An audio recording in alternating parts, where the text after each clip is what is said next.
Hi, you're listening to a student-focused episode of the Sociology Show podcast. If you're studying the subject at GCSE, A-level, foundation, degree, or any other discipline, then this podcast could be of help to you. If you have a question for the show, then you can email the Sociology Show podcast at gmail.com, and one of the teachers, lecturers, examiners, or experts will answer your question for you. You can sponsor the show on the GoFundMe page and subscribe on all the usual podcast platforms. If you're going to class, going to the gym, or just chilling, put your headphones in and let's be sociology geeks together, eh? Hello and welcome to the Sociology Show. The Sociology Show podcast is brought to you in association with Tutor2You, the exam performance specialist for A-level and GCSE sociology students and teachers. And so you can visit their website, which is tutor2you.net/sociology. And there you can pick up revision guides and revision videos and flashcards and everything else that you need for your A-level or GCSE sociology studies. And so on to this episode, we are going to focus and look at studies that you can use for qualitative research. In the previous episode, we looked at 4 different studies that were useful for quantitative research methods. And so for this episode, we're going to flip it. We're going to have a look at qualitative research. And so we're going to look at 4 different studies, one which uses a case study, one which uses content analysis and interviews, one which uses participant observation, and one which uses unstructured interviews. So first off, just remember that qualitative research means anything that's in the form of words or letters. So remember, quantitative was looking at anything to do with numbers and statistics. This is the one which is a little bit more detailed. And remember, as a general rule, qualitative research tends to be used by interpretivist sociologists. Remember, interpretivists prefer to look at small, micro, in-depth research, and what they're trying to do is look for as much validity as possible. So they are less bothered about large-scale, macro, representative data that uses generalizations. They're much more interested in that depth and detail and just trying to get as much rich information and as much validity, remember that's truthful or accurate information, as possible. So let's go into research 1, and we're going to start with a very, very famous one. It's Sudhir Venkatesh, his gang leader for a day research using participant observation. Now, the reason I have picked this one is because I was lucky enough to interview Professor Venkatesh just a while back. And so you can go back and listen to that episode. Really, really fascinating piece of research. Gang leader for a day. It was kind of the first piece of research that he did when he was quite kind of young and quite kind of naive, actually, when he was first starting his research at university. So a very, very interesting piece of research. What Venkatesh did was he used overt participant observation. Remember, overt means that the participants, the sample, know that they're being observed. And he did this in order to understand how people in gangs on the south side of Chicago lived on a day-to-day basis. After meeting the gang leader of a group called the Black Kings, Venkatesh was challenged to become a gang leader for a day in order to gain an empathetic understanding of what life was like on the streets. This study highlights how many innocent people trapped in the poorer sections of society have been abandoned and largely ignored by the government. Now, Venkatesh's research was fascinating because he built up a rapport, he built up a relationship with these people over around 10 years. So from first going in to talk to the people in this area in Chicago till the end, over 10 years of research. And in fact, he still keeps in touch with some of them to this very day. So it's a really in-depth, longitudinal piece of research. It's also famous because not only did he use overt participant observation, he also used informal interviews as well. So he never really sat down with a kind of tape recorder, as it would have been at the time, to interview them. He was kind of chatting to them day in, day out all the time, and then writing up his notes afterwards as well. So a really, really good piece of research, very famous, a very good one to refer to. If you get anything to do with observation, particularly overt participant observation, then it's a really good one to use. Remember, when you are analysing a piece of research, you can use that PETS analysis. That stands for practical, ethical, and theoretical.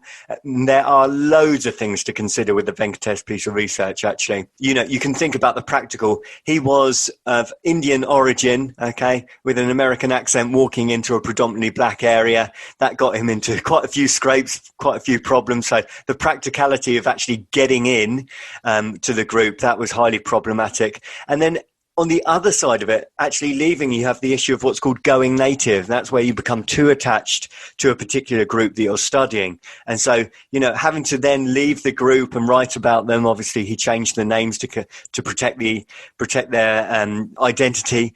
But, that was quite a big draw for him to come away from the group as well. So fascinating piece of research, really, really famous. And as I said, to get some more details on that, I would advise going back and listening to the episode with Professor Sudhir Venkatesh. That's called Gang Leader for a Day. So the book came out in 2009, but the research actually started in the late 80s and through to the 90s.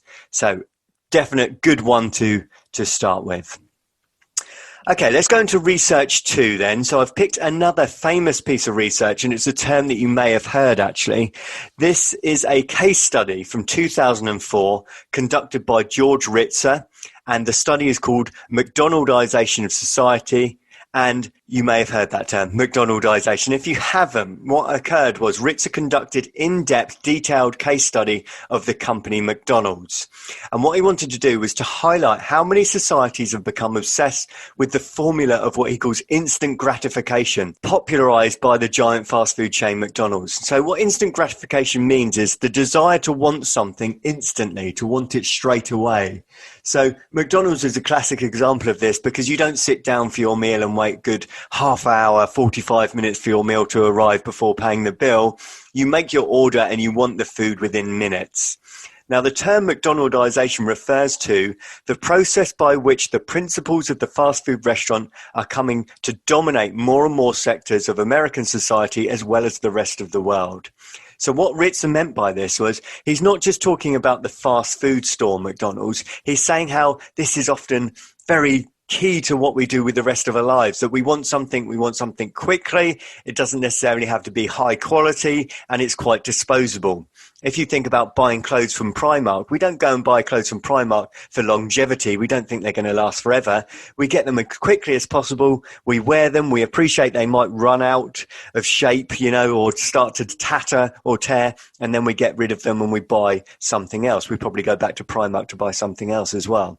So Ritzer really introduced this term of McDonaldization into large perceptions of society. So it's a real postmodern term, this idea that we live in quite a disposable society. And Ritzer looked at the ins and outs of how McDonald's operates as a business and said this business model is transposable to many different aspects of our lives. So again, really good piece of research. Think about the practical, think about the ethical, think about the theoretical. But if you're looking for an example of a case study, okay, this is a very good piece of research because it's in depth on one company. What he didn't do was compare McDonald's to Burger King and KFC and Wendy's or anything like that. It was very, very detailed on just one particular company, McDonald's. So that's a case study, George Ritzer, McDonaldization of Society, and that is from 2004. We are going to take a quick break. That's the end of part 1. In part 2, we're going to look at 2 other qualitative pieces of research. Hi, welcome back to part 2 of the Sociology Show. We are looking at a student special episode considering studies that you could use for qualitative research. So we've already looked at George Ritzer and we've looked at Sudhir Venkatesh. And so we are now going to move on to a piece of research that used content analysis and interviews. And this is from 2005. It's conducted by Ariel Levy and it's called Female Chauvinist Pigs. Quite a catchy title, eh? So what Ariel Levy wanted to do is to carry out in-depth content analysis of the media in the form of magazines and television.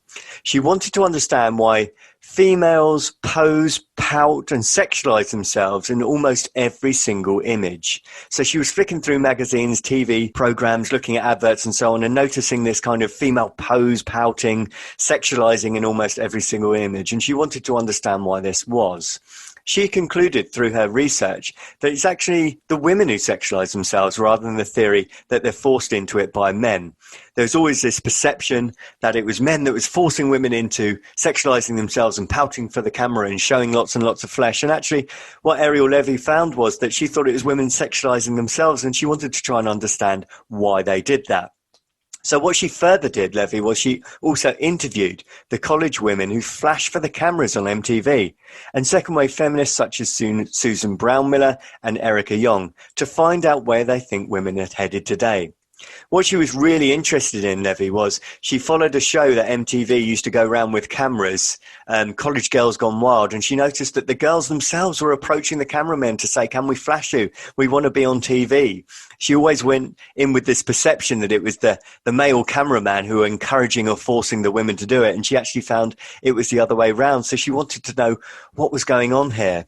And so I think why Levy's research is really interesting is because she firstly used content analysis, a very rich secondary qualitative piece of research, and then backed it up with the interviews of those feminists such as Brown, Miller and Young.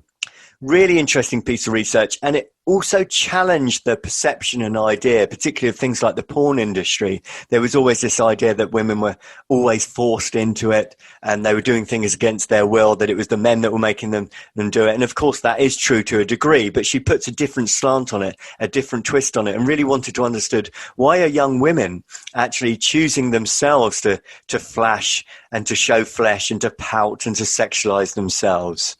So very good piece of research. If you want an example to use for both interviews and for also content analysis, so that's Ariel Levy, that's from 2005, and that is Female Chauvinist Pigs. And so let's move on to our final piece of research, and we're going to look at one that used unstructured interviews.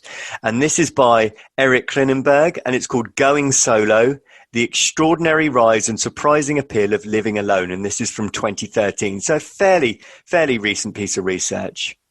Now, what the New York sociologist Klinenberg did was he drew on information from over 300 interviews with both men and women on the spectacular rise of those choosing to live alone today.